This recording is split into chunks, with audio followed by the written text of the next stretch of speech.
Hello everyone, কেমন আছো সবাই? আজকে আমরা চলে গেছিলাম দিল্লির সরোজিনী মার্কেট। দিল্লিতে আসবো, সরোজিনী মার্কেটে আসবো না, এটা হতেই পারে না। ফার্স্টেই আমি দেখে নিচ্ছিলাম মেয়েদের এই ট্রাউজার প্যান্টগুলো, তাও আবার মাত্র 99 রুপিসে। এরকম তো অনলাইনেও পাওয়া যাবে না এত কম প্রাইসে। তারপর দেখছিলাম মেয়েদের শর্ট টপগুলো, এখান থেকে আমি একটা নিয়ে নিয়েছিলাম, বাড়ি গিয়ে তোমাদের সাথে ভালো করে শেয়ার করব। তারপর দেখছিলাম মেয়েদের এই ব্রেসলেটগুলো, এদিকে ছিল ফোন কভার।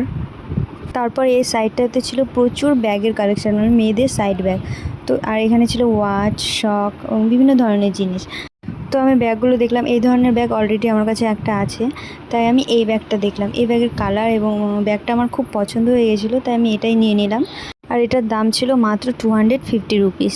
তারপর দেখলাম এই চেনটা, এই চেনটা আমার ভীষণ পছন্দ হয়েছিল, তাই নিয়ে নিলাম। আর এই দিকটাতে ছিল মেয়েদের হেয়ার বেল্ট, হেয়ার ক্লিপ। এদিকটাতে ছিল ছেলেদের টি শার্ট, তাও আবার মাত্র 150 রুপিসে। এখান থেকে বেশ কিছুটা টি শার্ট আমি নিয়ে নিয়েছিলাম। মার্কেটটা প্রচুর বড়, তাই পুরোটা ভিডিও করতে পারিনি। ভিডিওটা যদি ভালো লেগে থাকে তাহলে আমার চ্যানেলটাকে সাবস্ক্রাইব করে দিও।